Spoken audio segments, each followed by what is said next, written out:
everybody. Good morning. Can you hear me if I don't use the mic? Yeah? Okay, yeah, thank you. If you're having any trouble hearing me, let me know. I can put the lapel mic on, but if I don't have to use it, I would rather just speak to you and not have the mic echoing. So this is What Works with Teens, which is based on a book that my colleague and I recently wrote, which is going to be released on April 1st, so it's not out yet. It is on Amazon for pre-sale, if anybody's interested in going and looking at it. So coming from the talk that we just heard with Rick Lavoie around motivation, what kept sort of, I was nodding my head at so much of what he was saying about, motivation, and there is no such thing as unmotivated. And so my colleague and I really became interested in writing this book because there's so much wonderful information out there on concepts and theories and practice and strategies and all of these things, but it takes people to deliver those strategies and practices and treatments and to motivate kids. So it really is about the relationship that we have with them that makes it work. So that's really what this program today is all about. So we're going to talk about the importance of the relationship in working with teenagers in particular, and I feel also that across the board, working with people in general, kids, adults, it's really the relationship that matters. Think about in your own lives, when you go to a doctor or when you go and seek some sort of, professional for a service or expertise. You take into consideration their knowledge base, their experience, and all of these other things. And especially when it comes to something like a doctor or like a taking care of you kind of a thing, or teaching you something. What else are you looking for? You want to make sure you feel comfortable with that person, right? That person gets you, that person can relate to you and connect with you in a way that's meaningful. And so we went and we looked at a lot of different research about the relationship in working with kids and in particular teenagers. And it's very compelling, and it really validated our own experience in working with teenagers, that this is what really makes a difference. This is what really matters. So we're going to talk about that. We developed 5 essential components for developing and maintaining productive working relationships. When we went through the research on the relationship, there was not a resource that we could find on the how, that broke down the how of the relationship, the skills that it takes in order to develop, establish, and maintain productive and positive working relationships with teenagers. So it is our belief that these skills can be taught and can be practiced and can be refined. And even for those who are naturally, intuitively, instinctively good at this, can be made more deliberate in terms of conceptualizing the parts that it takes to keep these relationships working in their most productive sense. We're also going to talk about the parent role. Today I'm going to talk to you about the parent role and how parents can really support the helping adults that are in their children's lives. We're going to talk about the different evidence-based relational strategies that go with the 5 components that ultimately lead to the process for change, right? So people have to be motivated to change, and what motivates are these pieces of the relationship. That's what motivates. And also just to help, those of you who are working with teenagers to energize you, for parents to energize you around partnering with professionals on being able to kind of really stay very passionate and focused and committed to the work with adolescents that you do. Let me ask the question of the audience. How many people in the audience are teachers or educators? Great. Counselors, therapists, mental health providers. Okay. Coaches, are there any coaches in the room? Great. How about other youth workers, case managers, recreational youth workers? Okay, how many of you are parents? And it can be in addition to your role as a professional as well. Because, I mean, that's me too. Great, this is terrific. So there's a whole combination of people in the room who are doing lots of different really important things, you know, not the least of whom are parents. So we'll get to work. So I just want you to take a second, and I want you to think back to your own adolescence at any point in your life, and I'm not going to overly traumatize you in any way here, but I want you to think back, and I want you to think about one adult in your life, other than a family member, who was important to you. Just take a moment to like sit and really remember that person and think about what that person meant to you and the words that you might use to describe that person.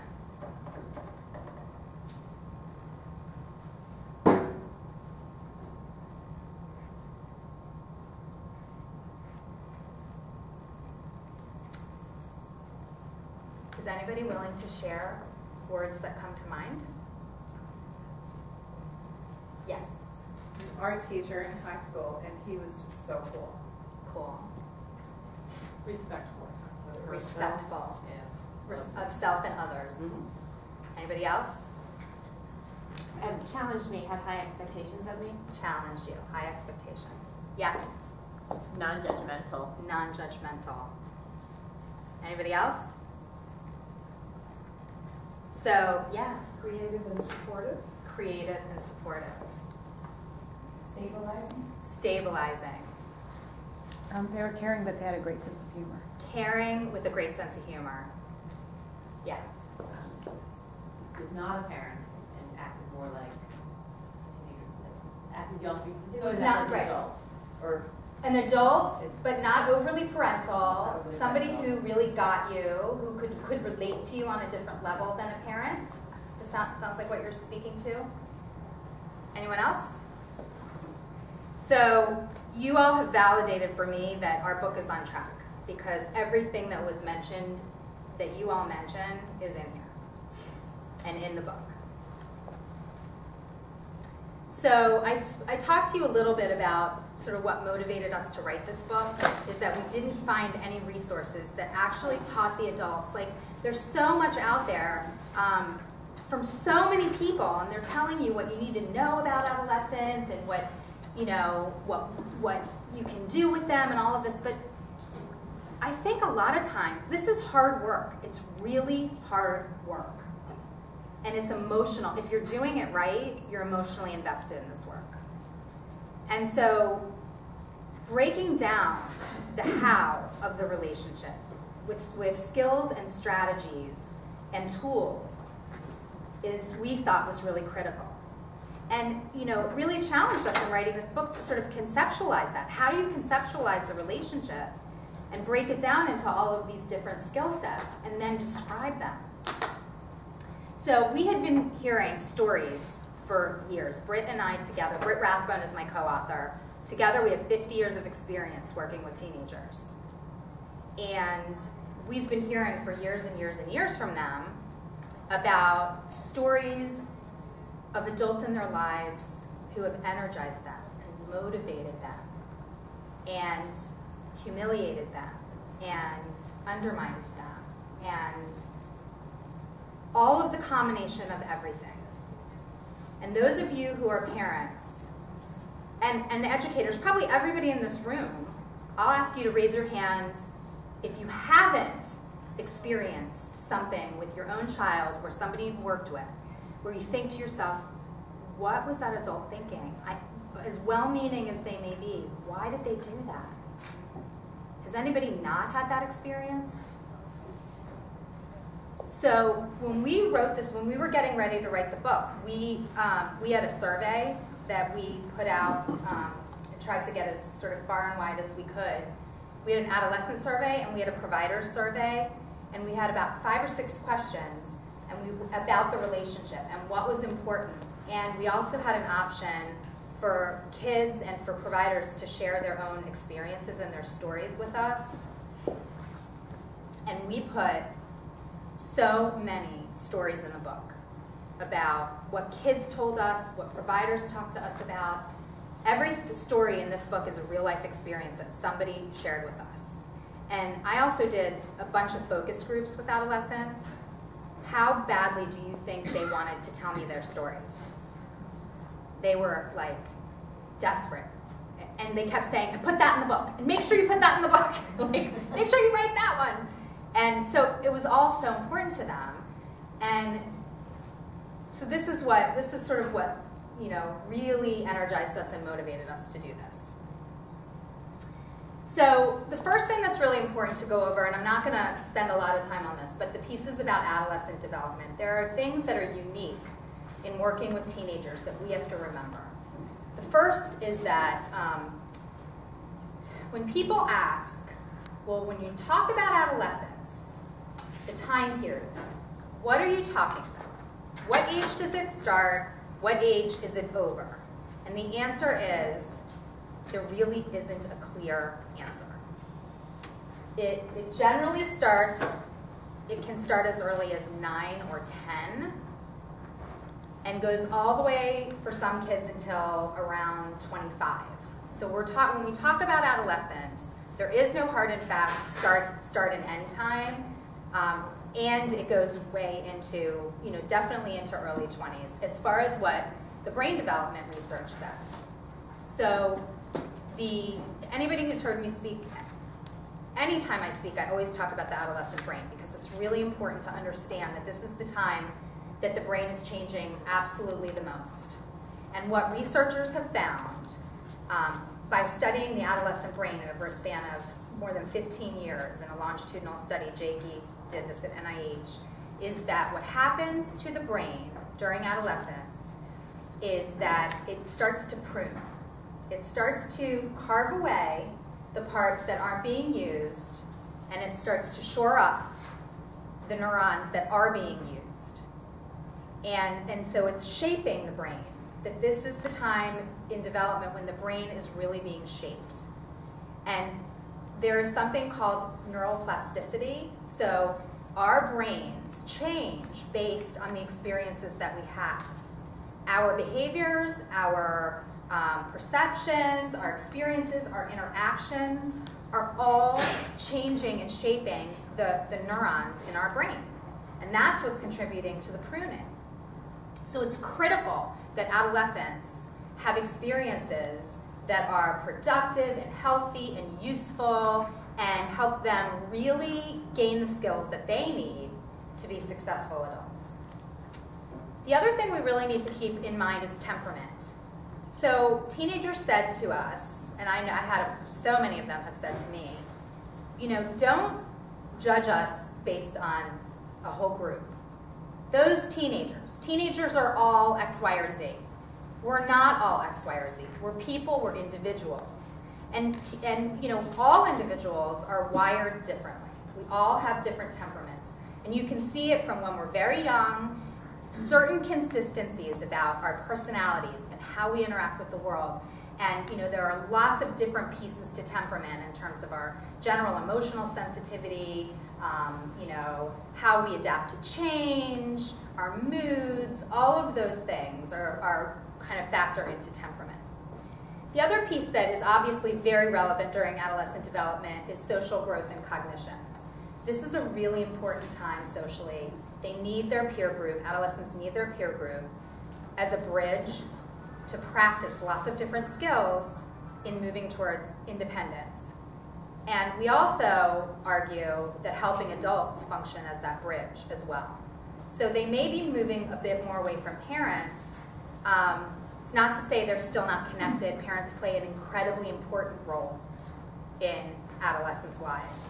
And as they're practicing more independence and things on their own and looking for more opportunities to sort of differentiate themselves and identify themselves as their own person, they need other people to rely on to guide them because their brain isn't ready yet to do it all on their own.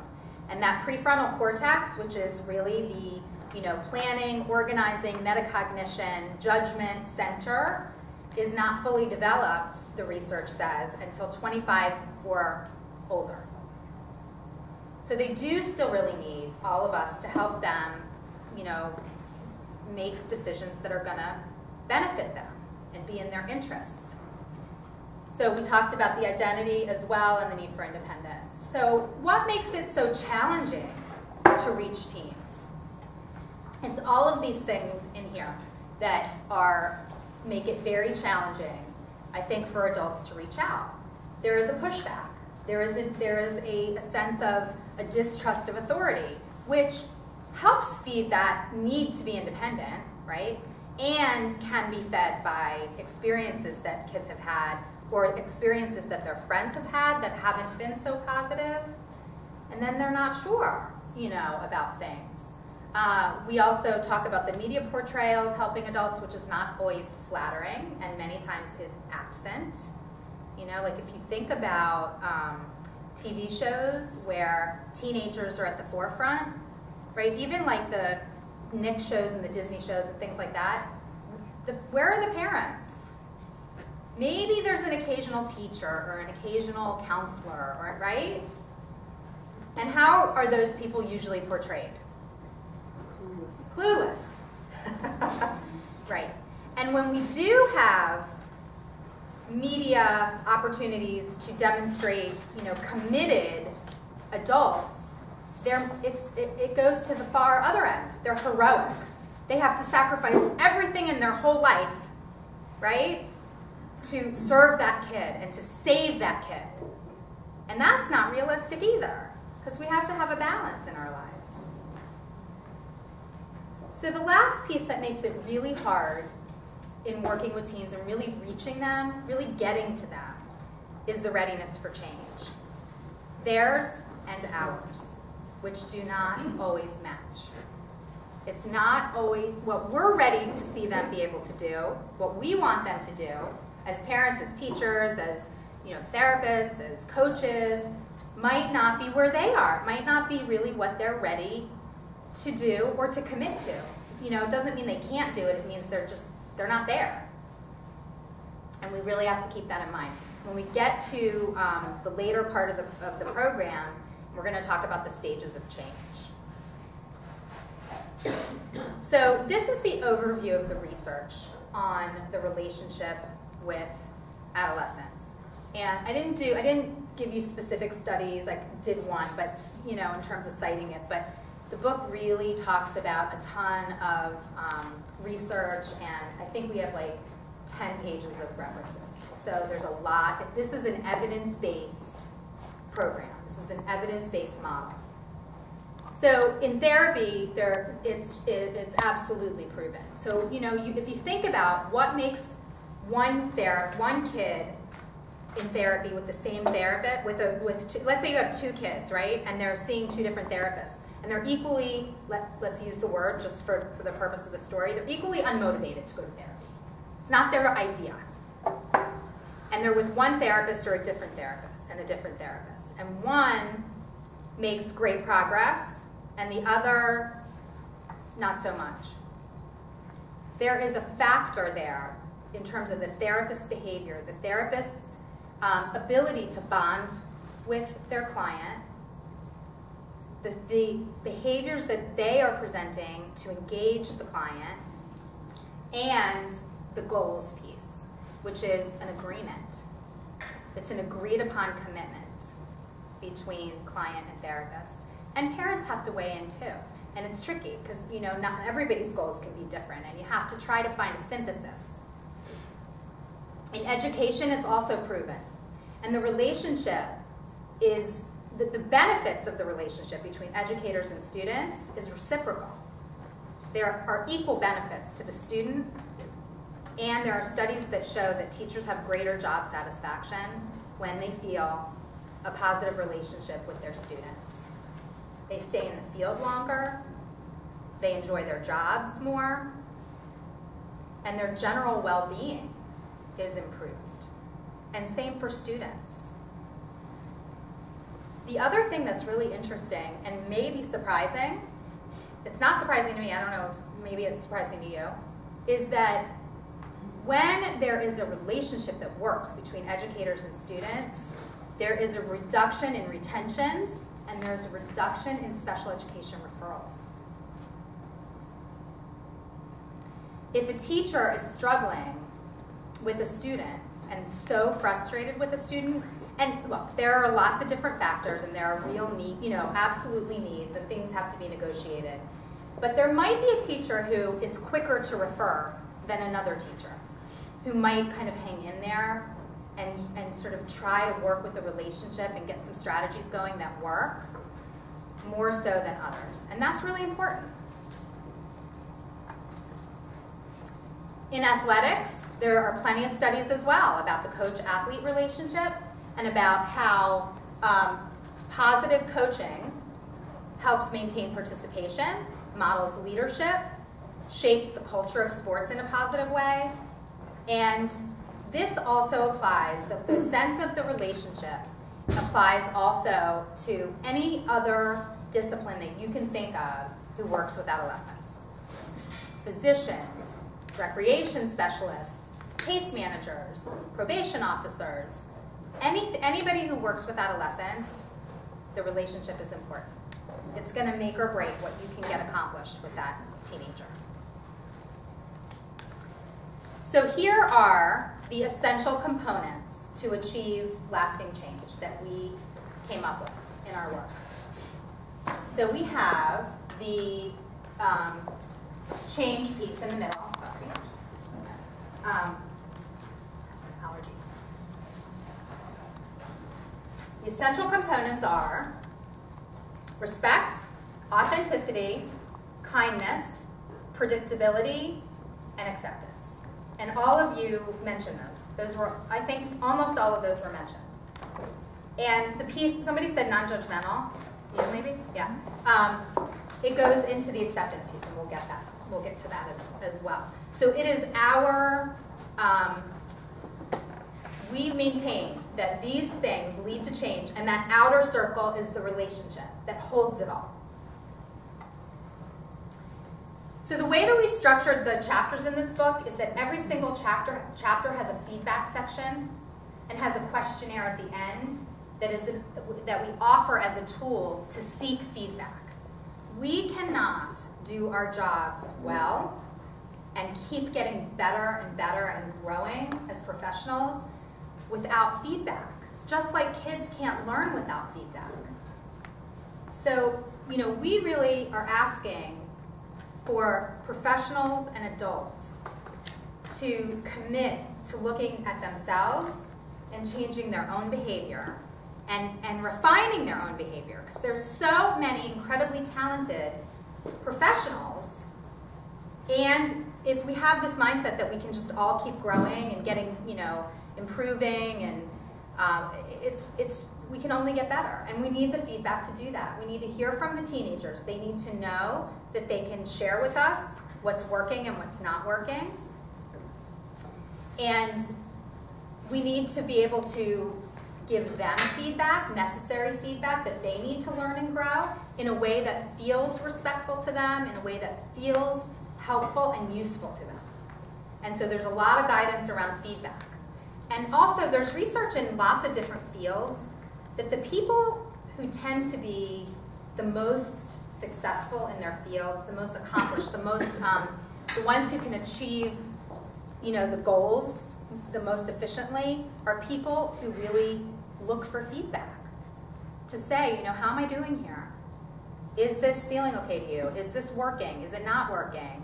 And it becomes this really invested kind of team approach. And with adolescents, it's always a team approach because they have so many people in their lives, different professionals, educators, parents, and if we don't all work together and also send a message to adolescents that this is their team and they're a part of it, it's very hard to accomplish goals and create change in a positive direction. So the ways to seek feedback are to ask, and use of surveys, and you know, any other creative way that you can think of to seek feedback from kids is really helpful. And they need to know that their say, their experience matters. So here's how we can use parents as partners. Parents are critical, obviously, on the adolescent team. And while adolescents may not use parents as much as they once had as a source of sort of go-to, they're still very critical in the process. So each of the chapters also has a section on parents and using the same skill sets that we're using with kids, the respect, the authenticity, kindness, predictability, acceptance, all of that with parents as well. And here's the really important part. As parents, we have to hold professionals accountable for engaging in these behaviors. And we have to be able to give them feedback. Whether they're on target, whether they're not on target. I recently had a parent conference for one of my kids, and one of the teachers was so kind in some of the things that she said, and you know, it wasn't an all great, you know, perfect, the child's doing, you know, this, that, and the other so well. I mean, it was a balance. Like, there were things that really had to be worked on. And the kindness that came from the teachers, and this one teacher in particular, was unbelievable. And I made sure to send her an email afterwards to say, thank you. You don't know how much that kindness, like, greases the wheels for my child to come see you for help, feel understood, you know, be able to access what you have to offer because of your kindness. It's no small thing. So we really have to make sure that we're giving professionals the feedback. So now I'm going to go through the different components of all the pieces to the relationship and talk to you a little bit about what they are and how they work. So the respect seems very common sense, right?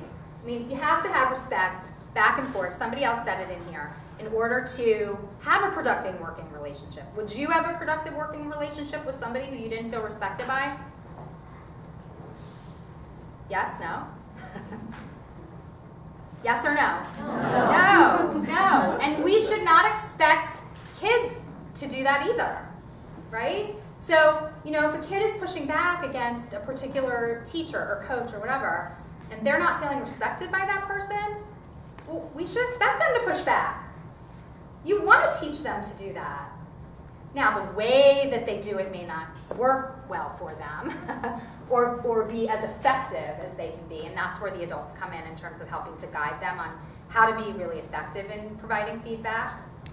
Have any of you ever been in a situation where you have your child or somebody you've worked with has told you a difficult experience they had with another helping adult, and you, as the adult, hearing the experience, were reluctant to try to talk to that other adult?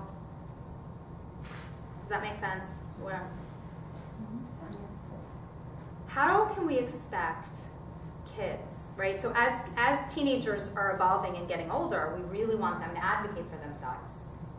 Right? How many of you in this room tell kids all the time, you need to advocate for yourself, right?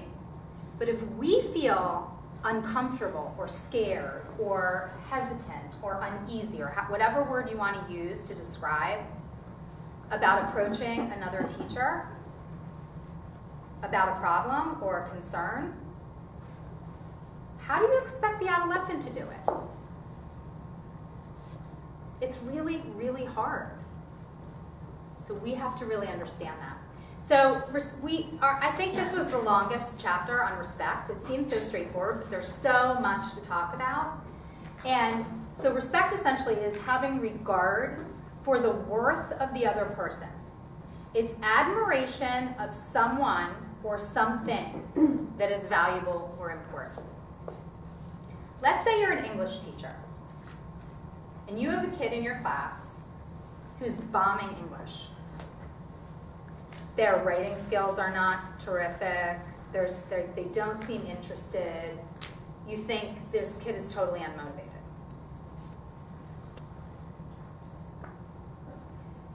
It's very easy to think in the subject matter or in the realm of skill sets that we are in with this child, that we see them within those skill sets only, right? So how are you going to know as an English teacher, if a kid's failing your class, that they are an accomplished, amazing, talented drummer? We have to find value in every single kid we work with, even if it's not in the arena or the skill set or the area in which we work with them. That's really important, to find the value. So respect is not, it's an attitude, right? Kids know if you respect them before you ever say a word. And it's a behavior. It is required for the development of a secure sense of self and a strong moral core. What do we want adolescents to achieve? What is their task during this time in their life? Those two things, right? Respect is the calibration for the moral compass. Yes? I think that with respect, it's important to have two additional spaces. The first one would be advocacy. I'm sorry, I read the letter. Advocacy be a proxy. Because a lot of times, it's really hard to establish that respectful relationship or to get those words out when you're still feeling really vulnerable and feeling attacked. So having students have an advocate that could go and be their proxy on behalf of them and speak for them. And then the other one that goes with respect is unpacking on both the adult helper end and on the student end.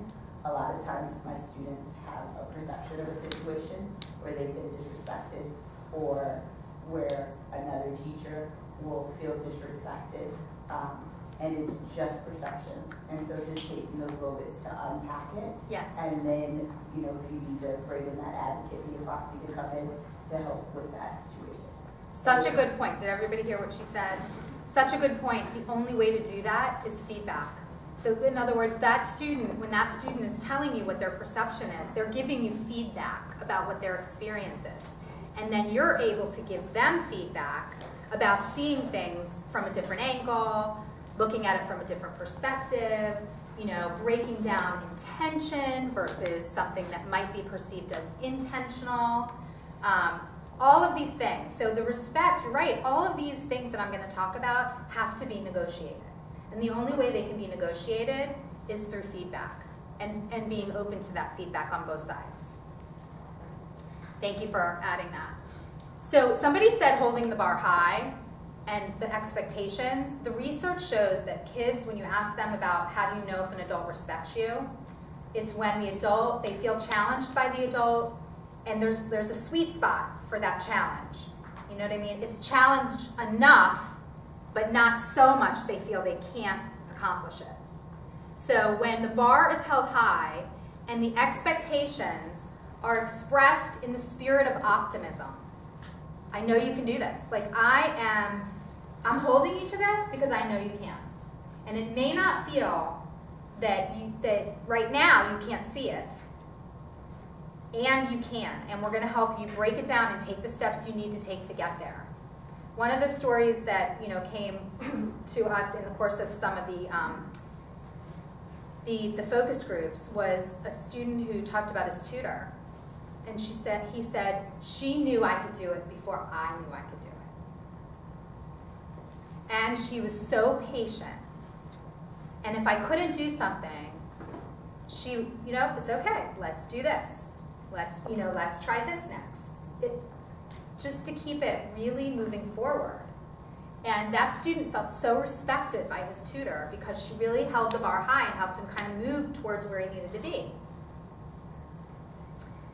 The other thing that's really interesting is that the research shows that respect decreases many negative behaviors. When students and athletes and clients and patients and kids in general are feeling respected, Bullying goes down, depression goes down, eating disorders goes down, a general sense of well-being goes up. We are trying to teach kids pro-social behaviors, relationship skills they can use in the world, right? Which, by the way, is what the research on success says are the most important skill sets. Self-awareness, self-control, persistence, the ability to see others' perspectives, and interact with other people productively. That's what contributes to people being successful. Where they went to school isn't even on the first top 10 of the list. Just so you know. I tell kids that all the time. So in respect, when we break down respect, we have to have respect for adolescent development, what they're going through. Being able to say their bodies are changing, their academic settings are changing, their social situations are changing. There's so much going on for them. Their brains are changing faster than they ever have and ever will. We need to understand all the things that adolescents are juggling during this period of growth. And we have to really have a lot of respect for that. It's not easy. We also really need to have respect for the function of the behavior. Okay, so this goes to the motivation stuff that Rick Lavoie was talking about this morning. People don't do anything for no reason. It just doesn't happen. It's just not how behavior works. We have to be detectives. We have to be committed to figuring out what is this behavior, what is it, how is it functioning for this person? What's the adolescent getting from engaging in a particular behavior, right? And then work with that. We also really need to have respect for assessing and not assuming that many behaviors are willful. We have to understand that there are kids who have skills deficits and performance deficits. And we have to know what they are, we have to figure out what they are, and then help to work within that. So a skills deficit is the inability to perform a particular skill. And a performance deficit, this is where I think lots of educators, coaches, we all get kind of really thrown off with this. Performance deficits mean we've seen them do it. We know they can do it, but they aren't able to consistently demonstrate it across the board. They can't perform it across the board. This is what can get really frustrating for adults, right? Is that you're like, I know they can do it. I know they can. I've seen them do it. And yet, they still can't consistently demonstrate it. And there's a reason. We have to figure that out with them. What is it? So the next piece is authenticity. And adolescents have a sniffer, radar for authenticity. How many of you agree with me? Yeah, I'm seeing loud enough. They know.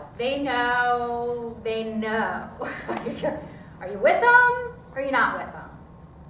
They really feel it. And this is a make or break in your relationship with them. They have to feel like you're in it with them, you care deeply, you are going to be true and genuine as a person with them. And so the definition is the display of emotions. So to conceptualize, and this is really interesting, it's the display of emotions, our own emotions, reactions, thoughts, and ideas that are consistent with our internal experience. So if you're talking about music with a kid and they say, you know, oh yeah, my favorite music is X, Y, or Z or whatever, do you like that music? And you're like, oh yeah, I like that music. They're gonna know if you really like it or if you don't like it.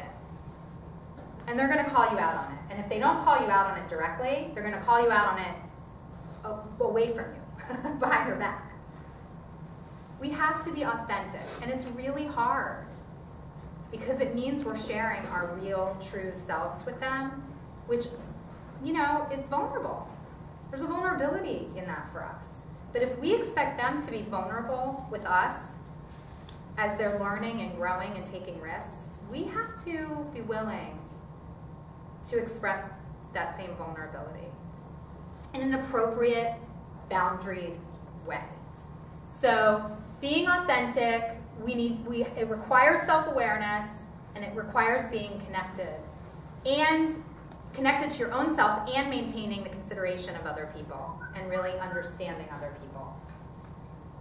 So there are lots of ways that we can be authentic. We can be authentic with humor. We have to be authentic with our fallibility. If we make a mistake, we have to own it. And this is the other piece where the feedback comes in. Sometimes we might not know if we make a mistake. And they have to be able, the adolescents have to be able to let us know if we made a mistake. Or for them, if it felt like we made a mistake. And apologizing when it's appropriate to apologize is really important. And coming back and saying, you know what, I think we're kind of off base here. Or, you know what, I went and I really thought about what you said, and it makes a lot of sense, and I think we should adjust things. When kids feel heard, you're going to get a lot more from them. So this is the intentions and the approach as well. So sometimes this means talking through our own thought process with them. Kids don't always know how to read us. They don't know where we're coming from. They don't understand why we think we should, do something a particular way with them. So if you're in class and you're teaching them a particular concept, and you stop mid-through and you're like, you know what, let's do this instead. It can feel very inconsistent to them. Or you can say, you know what? Here's what I'm thinking.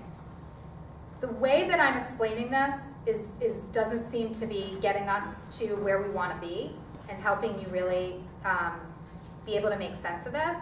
And so I'm thinking if we do X, Y, Z, you have to talk through your thought process so kids understand why you're doing what you're doing. Which is great modeling, because then we're teaching them to explain and think about their own, why are you doing what you're doing? There's a reason for things. So the other thing that's really important with authenticity is boundaries. We can be really super authentic, right? And there might be some people who may take it too far, cross the line, share too much, self-disclose in a way that's not helpful. So the guidelines for self-disclosure, sharing yourself in a really real way, are these two questions. Is what you're offering consistent in meeting the needs of the adolescent within your professional role? Right? So it's the goal is to meet their needs within your professional role with them. That's the first question. The second question is what you're sharing of yourself related to the goal of your work together? If you're sharing something about yourself, it should be for the purpose of their need and not your own need. Right? Yeah. That's good. And that first criteria, couldn't that even apply to your parental role as well? Absolutely. In terms of what you're yes, sharing, absolutely. If that Good point. meets the needs, in your role That's as a right. parent. And in terms In your role as a of parent. share. Yes. Great point. Did everybody hear that? Does it apply also to your role as a parent? Absolutely. It does. There are certain things that parents hold that kids don't need to be in the mix with, right? They don't need to know all the details of your financial situation. And they need to know the parts that apply to them. Here's how we're going to budget, for your wardrobe expenses or whatever it may be. We can, this is like when it comes to college, planning for college, kids need to understand what's feasible and realistic financially within the picture of your family, right? And they don't need to know the details of your entire financial portfolio. They need to know the boundaries within what colleges can we afford to have you looking at. So yes, it applies to parents too. There's nothing in here that doesn't apply to parents also. I mean, this is like, we wrote this book in the context of helping adults with adolescents, and it's applicable across the board in lots of relationships, and parent-adolescent relationships, and, you know, even with kids to a certain degree. We just put the adolescent kind of twist on it. Thank you for that point. Kindness is the other one. I think we take kindness for granted because we just think it's what humans should do, like it's what everybody should do, like we just expect it, and it doesn't always happen. And so it is something that we have to be deliberate about. It's not something to take for granted. And it's perceptual too. You know, what a kid, how many of you have ever had a kid, your own or somebody you've worked with, come to you and tell you that an adult was mean? All of us, right? Everybody in the room? Well, okay, so my next question is, okay, what is mean? Tell me what happened. Because some of it is perception. And if that adolescent is not experiencing the adult in a way that feels to them like the adult is being kind to them, we have to repair it. We have to like go back and rework some of it. There's something that has to get reworked. It might mean talking through your process in a different way. Here's where I'm coming at from this. You know, I'm concerned about, I'll give you an example. Okay, so with a client recently, there were some behaviors that this client is engaging in that weren't very safe. And when parents were responding in a way to this client that felt insensitive to the client, they don't care. They're just being mean. Well, what are they? Tell me what they're doing that's feeling really mean to you. Well, they don't care, you know, when I'm so upset and I'm about to do something to hurt myself, they don't care. Well, how do you know they don't care?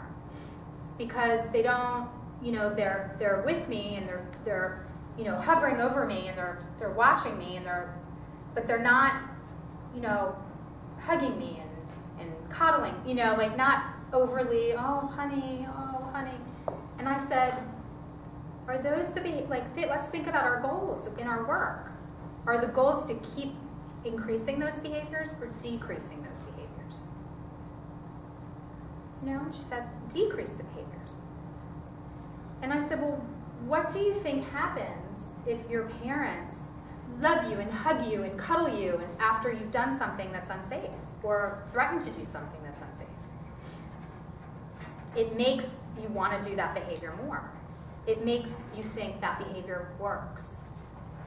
We want your parents to love you and cuddle you and, you know, like tell you how great you are when you're doing things that are safe to deal with how you're feeling.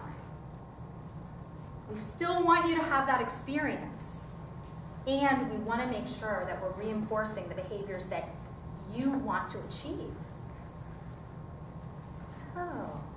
It's like, you know, kids need to understand why adults do what they do. So kindness can be, this is the other thing.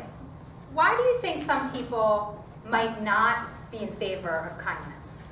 I know that sounds kind of strange, but some people don't want to be so nice to everybody, to their students or their, you know, athletes. Yeah, they kind of think that they're cajoling, kind of begging them to do the right thing or whatever, and they don't want to be seen that way. Yes. Because it kind of gives, you know, they want to have that superior feel in the situation. Right. There are a lot of myths about kindness. That it threatens your sense of authority, is sort of what you're saying. That it takes away your power as an adult. That it doesn't allow for holding kids accountable. What else? It spoils. It spoils them. What else? It's not authentic. It's not authentic. And for some people, it might not be. You know, they might have to dig really deep. And I maintain that it works. It doesn't prepare them to be an adult. It doesn't toughen them up. It doesn't prepare them to be an adult in this world. Right? All myths. They're all myths. Kindness is is absolutely consistent with limits. It absolutely is. Excuse me. So, in fact, the limits aren't going to work as well without the kindness. They're not. There is a way to balance feeling, being kind and caring towards somebody, and they're going to respond to the accountability much better if you are. And there is an inherent power difference when we work with kids, and we don't have to abuse it. So kindness can be expressed in lots of different ways, through compassionate thoughts and behaviors, through our tone and body language, even in touch, in ways where we're touching kids. And I'm going to talk about that in a minute, because it sounds icky, but it's not. There's a boundary way to use that in a way that can express kindness in a very powerfully. Generosity, through generosity of your time, offering to work with a kid after school. Generosity of resources. So I keep a bowl of Dove chocolates in my office, and call it what you want, kids talk to me. So, whatever helps. So I spend a little extra money on some Dove chocolates for my office. It's well worth it. And generosity of spirit. And kids know when there's a generosity of spirit, when you're willing to extend yourself to them.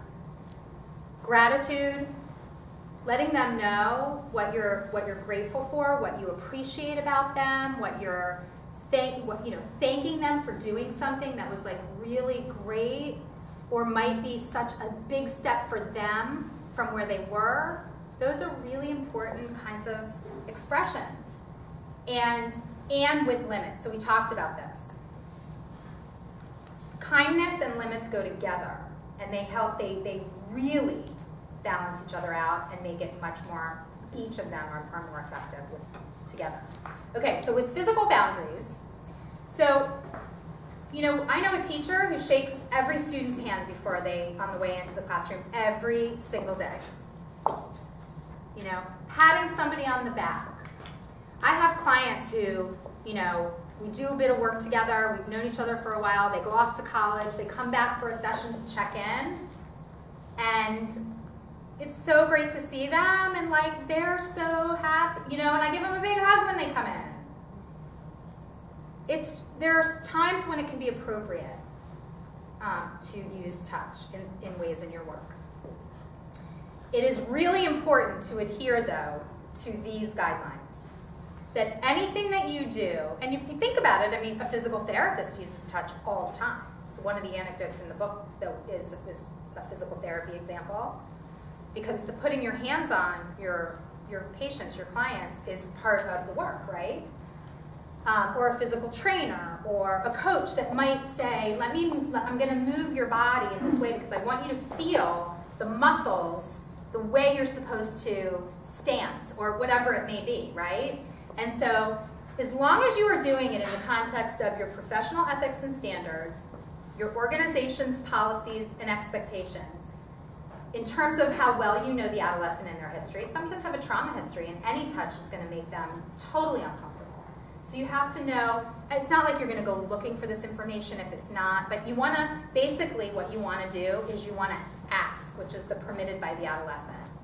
Always ask first, right? So if I see one of my clients, I might say, can I give you a hug? So it's not, and obviously I'm reading their body language also. If it's looking like that's not where they're, that's not what I'm going to do. But it must also, involve contact, when contact's indicated for the purpose of evaluation or treatment, must be respectful with informed consent by parent and adolescent if it's something like physical therapy, exhibited in a manner that's transparent to everybody. It's not anything that feels secretive, and never, ever, ever sexual in nature in any manner or with any undertones of such. If you follow these guidelines, touch can be very useful in terms of your relationship. So the next piece of it is predictability, and somebody mentioned consistency, stability, dependability. This is a really important piece as well in the relationship with teenagers. This means that our behaviors conform to a reliable and consistent range and allow for dependability and stability. There's research that talks about predictability decreasing anxiety. That makes sense, right? That if we can have a sense of what's coming, what's going to happen, and we can expect certain things, we're calmer. Our anxiety levels are lower. It also allows for risk-taking. And I'll tell you that the majority of the studies that I found on this were corporate studies in leadership. And it talked about leadership. When corporate leaders are seen as dependable and predictable by their subordinates, there is a greater sense of innovation going on in that company.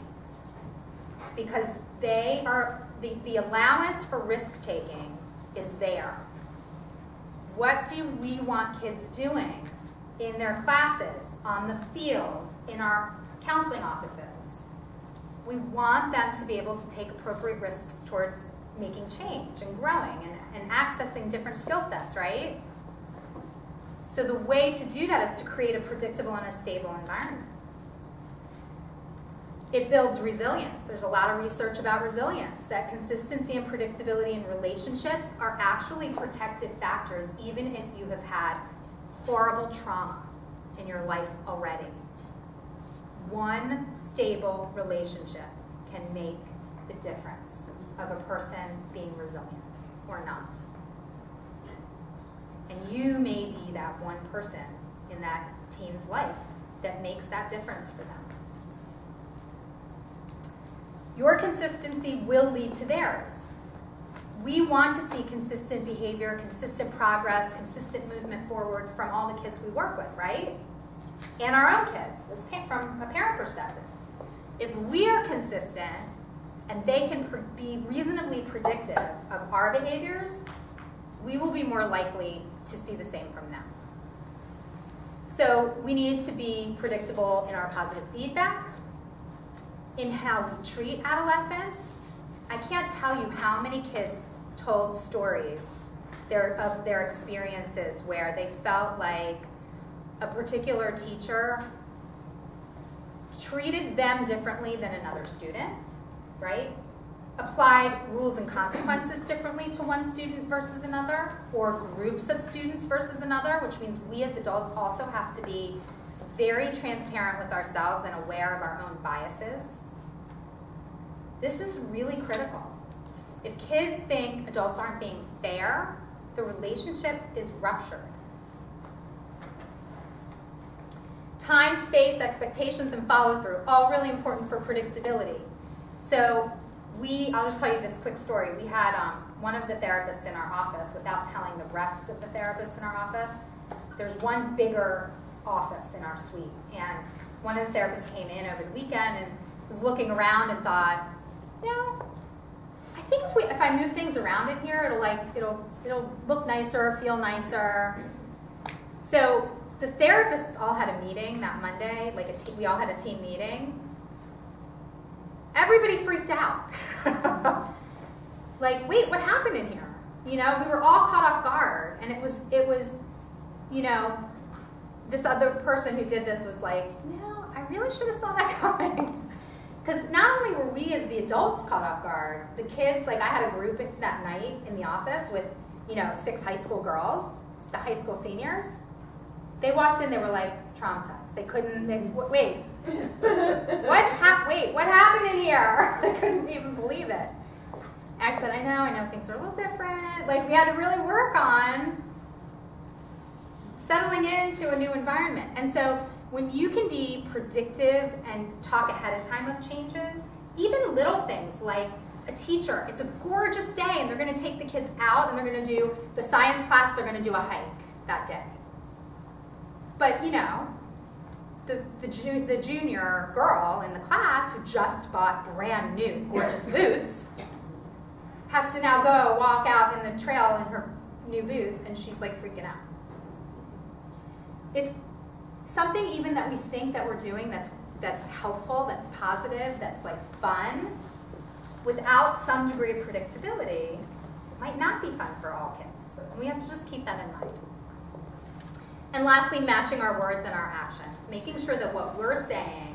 So, one of the other stories was, a kid said, our teacher always tells us not to yell, and then yells. Have you heard those stories? How do you expect to teach kids not to yell at each other if you're yelling? It just doesn't go. It doesn't match. So keeping that in mind as well. The last piece before we get to change is acceptance. Acceptance is critical. Change, this is really important. Change cannot occur without acceptance. And it's very hard for adults to accept something that they don't approve of, agree with, want to endorse, or, right? And that's our starting point. We have to accept what is in the moment if we're going to move towards change, right? So here's an extreme example. Your kid, is out at night, whatever, and crashes your car, and they're okay. The car is demolished. The last thing you want to say to them is, I accept that you crashed the car. Because what does that mean to you? It's okay. And yet, that's not what acceptance means. So it's, you know what, look, this happened. Acceptance is, this happened. This is how you feel right now. This is how you're seeing something. This is how it really is in the moment. Acceptance is not agreement. And this is the only way to express real acceptance with authenticity is through validation. And this, when parents say to me, what is something I can do to reach my kid, to get him to talk to me, I say, you know what, there's a short answer for this. And it's not easy by any stretch, but it is my short answer. And that is validation. We have to be able to validate adolescents about how they feel, what they think, what they're doing, if we're going to demonstrate a sense of acceptance about what is actually real in the present moment. That's all acceptance means. It doesn't mean you're agreeing. It doesn't mean you approve. It doesn't mean you want them to keep doing whatever it is that's going on.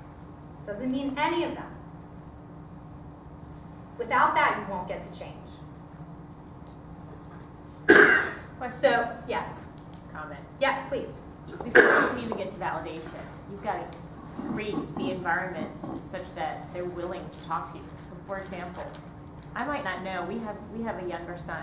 Nothing ever comes home consistently. We will not accept that it doesn't. However, what I'm trying to get from him at 9 is what is that? So I can't even figure out how to validate without understanding what he just is quiet, like, okay, I'll work on it, kind of thing. But I don't even know what it is so that I can validate that. Yeah, sometimes we're disorganized or I don't even know what it is. I'm guessing. Okay, so what you can validate in that situation is that getting things home on a consistent basis seems really difficult for you. It seems really hard. Is it hard? Yeah. That's it. You're just naming what's happening. And you're trying to, sometimes we guess. Like, I'm guessing this is really, you could even say, like, and I say a lot to my clients, I'm guessing, you can tell me if I'm not reading this right, but I'm guessing this particular thing is really hard for you.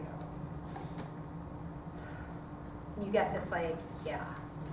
Well, then the door's open. As soon as you validate how they might feel, even if they can't tell you how they feel, we're trying to help find words for them to express sometimes. Sometimes they don't. At 9, they don't always know how to say. Or they think if I tell the truth, I'm just going to get in trouble. And that's a conversation ender. It's an ender. They're done with you after that.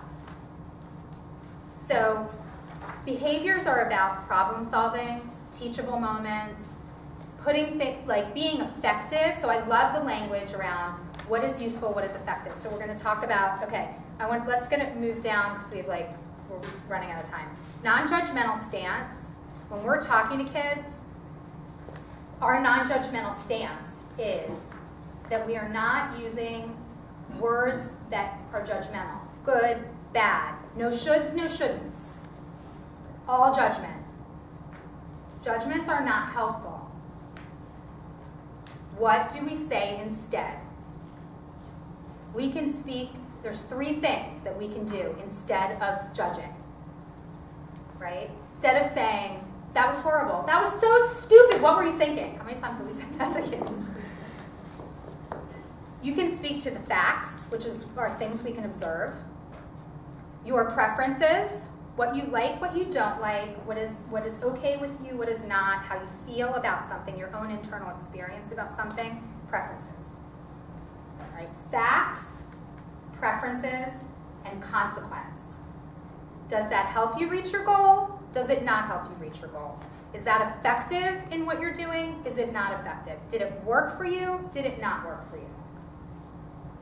Those are much more useful approaches to communicating around difficult behaviors. So the acceptance and validation, there are different levels of validation. So the levels of validation, I'm not going to go through all of them, but it basically is to communicate that you get it. Not that you approve of it, but that it makes sense given the circumstances or the situations or their past experiences. So even though what an adolescent did or said wasn't necessarily helpful or it was misguided, right? You have to remember they're still learning how to be effective here. What they did might make total sense, right? Makes absolute sense if you try to see it from their perspective, and you're going to help them move towards change. So when we get to change, it does require motivation, which is the act or process of giving someone a reason for doing something. This is what Rick Lavoie was talking about this morning.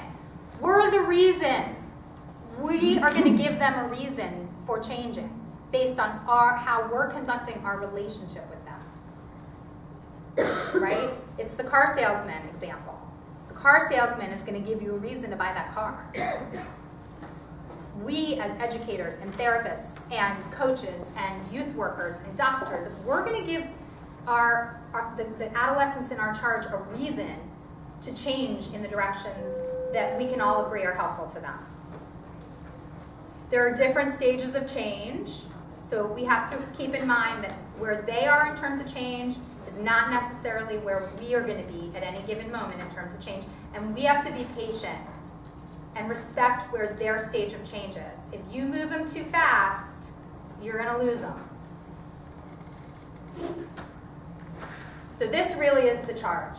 This book for me, for my co-author, we really feel it's about a calling. It's about letting people know adolescents truly are our future.